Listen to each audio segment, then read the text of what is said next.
Hi everyone, welcome everyone to the Cultural Expressions Festival, coordinated by the Multicultural Association of Fredericton, with uh, with Fredericton's ethno-cultural groups. Uh, with this year's theme, "We Are Stronger Together," the festival offers a series of fun virtual activities with diverse cultures until July 1st, and with special thanks to founders that made this festival possible: Immigration, Refugees and Citizenships Canada, Canadian Heritage, New Brunswick Post-Secondary Education, Training and Labor, City of Fredericton, and Downtown Fredericton. Also, I would like to welcome Nick, who will be doing the presentation about Ukraine, the history of Canadian Ukrainians over the past 100 years. And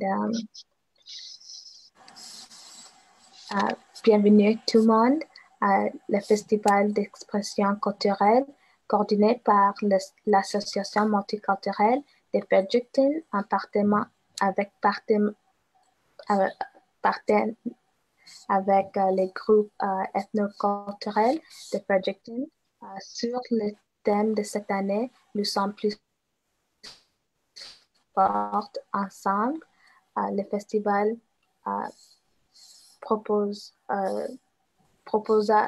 vont proposer les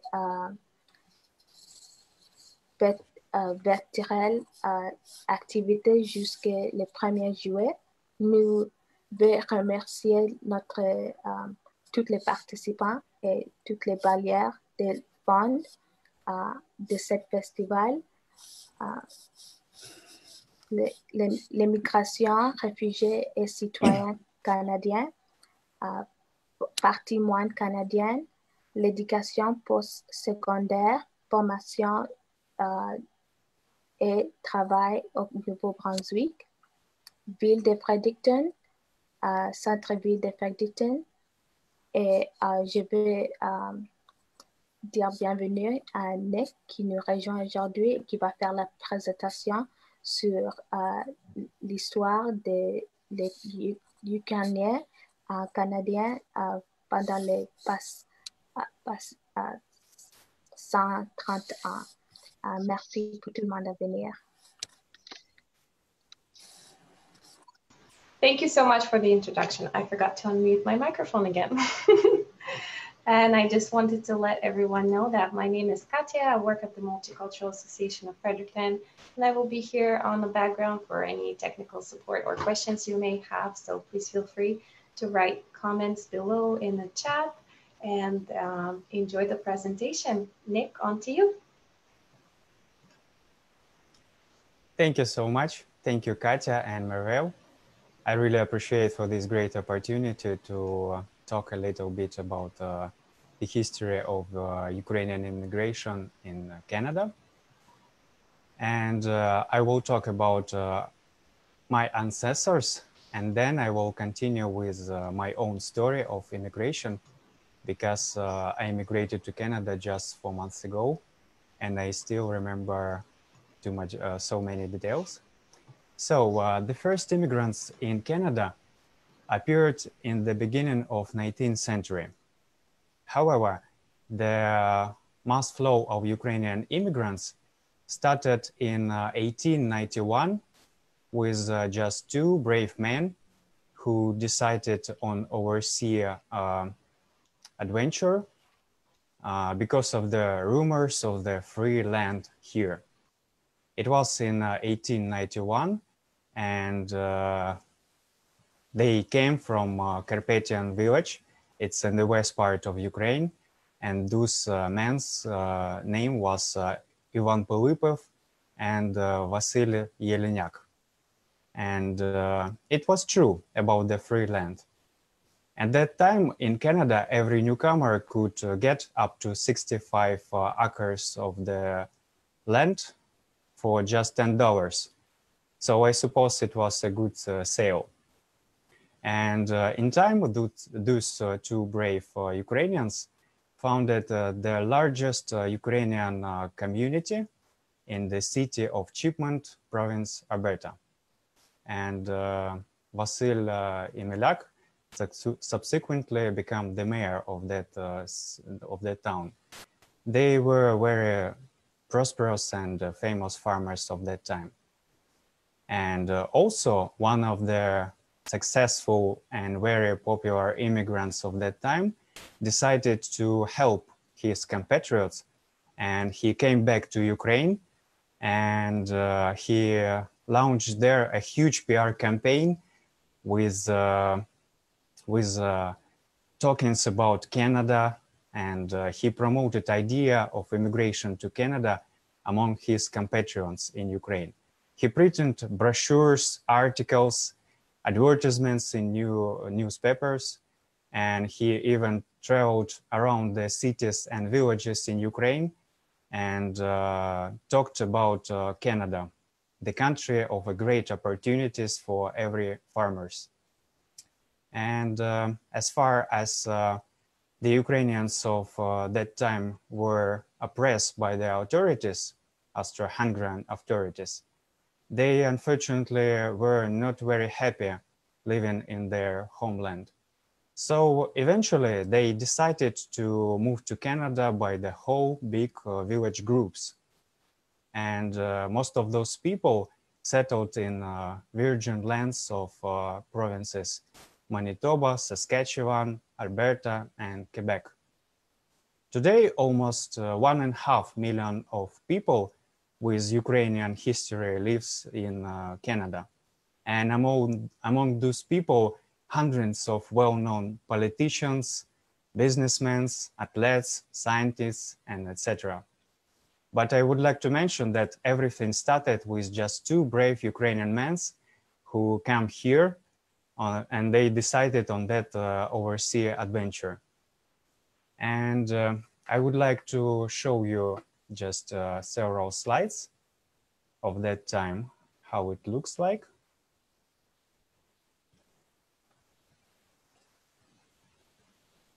So those two brave men, it's Ivan Pilipov and Vasil Yeleniak. And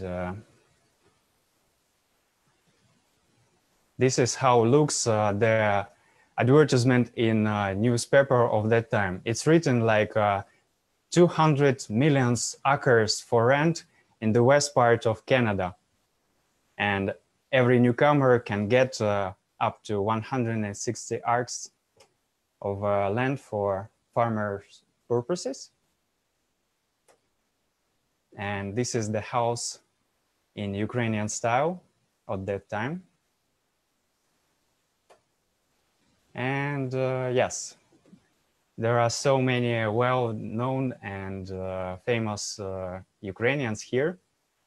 It's astronaut, governor, sportsman, and even commander of the Ukrainian army. He also have Ukrainian roots. And also interesting to know that the father of Ukrainian immigration, Vasil Yeleniak, has his granddaughter, and maybe you know it's Erika Yeleniak, the famous Hollywood actress from the Baywatch series. Yeah.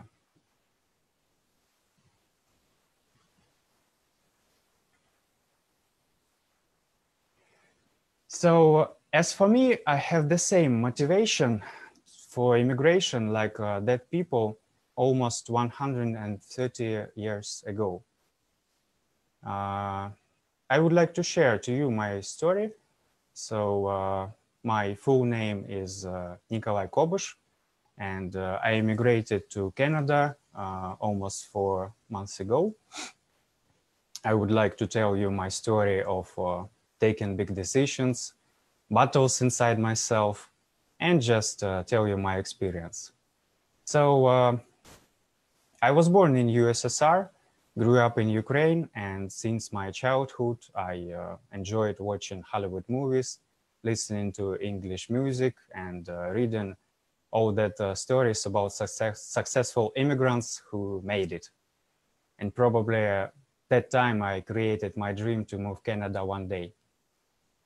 The process of immigration took for me almost 3 years, and it was pretty difficult time for me because I had to fight and overcome numerous bureaucratic obstacles in both countries, and prepare and sell my business as well as our property, help to move away from Donbass my parents because there are of the military conflict right now there. And I also had to ignore all naysayers around me. There are so many people among friends and relatives who may say, you can do it, it's impossible, just forget about that. So I had to switch what they were saying off. And during the preparation for immigration, it became clear that when I will come, I will have to work very hard and start the life from the beginning and overcome the feelings of the stress, nostalgia, and loneliness. But at the same time, I understood that there are the whole unexplored world in front of me with new horizons and borders, and I must to continue and carry on. So eventually I got my immigrant visa, bought the ticket over the ocean, and went to Canada, single, to the country where I didn't know anybody and have never been before. I just remotely chose the destination province New Brunswick, great city of Fredericton, and rode into complete emptiness and obscurity. And you know what? It became for me an incredible source of euphoria and adventure that I still enjoy very much. And as my ancestors almost 130 years ago, it was quite difficult to be here alone, because I remember one of the first nights here when I was sitting in an empty room in an unknown city and didn't know anybody here. And I was thinking, oh my God, I even cannot speak English well. I was too much confident when I was prepared for immigration about my language skills. And I even don't have any plan B, because I had to have plan B. When you have it, it means that when you will have the obstacles and troubles, you can step back.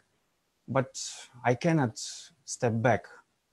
I must carry on and challenge myself if I'm able to survive without all my previous connections.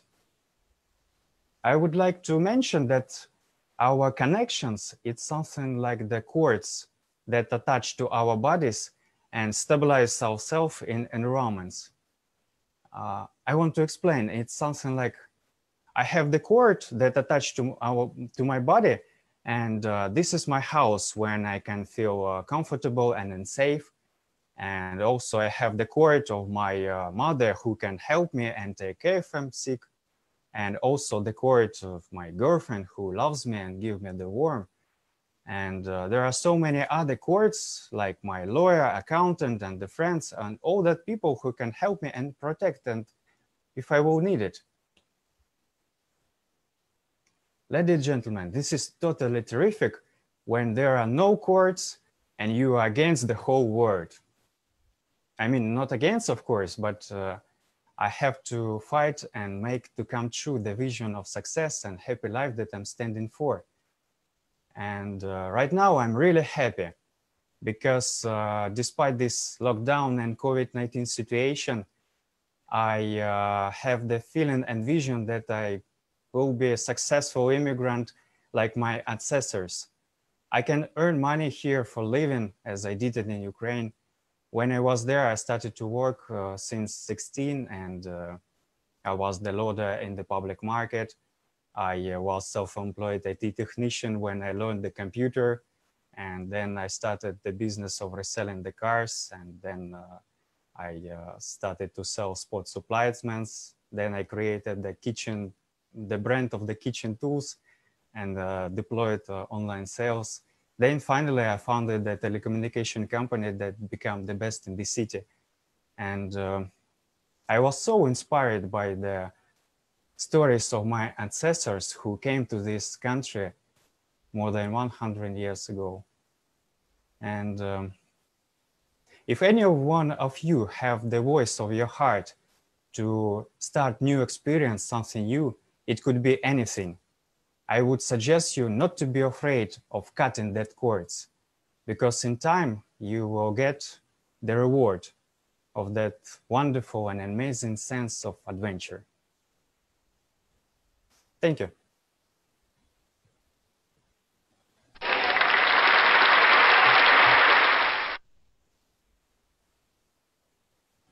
Thank you very much, Nick, for this fantastic presentation. We learned so much from you, about our ancestors who came to Canada so many years ago to make it possible for us to keep coming, right, and sharing our culture.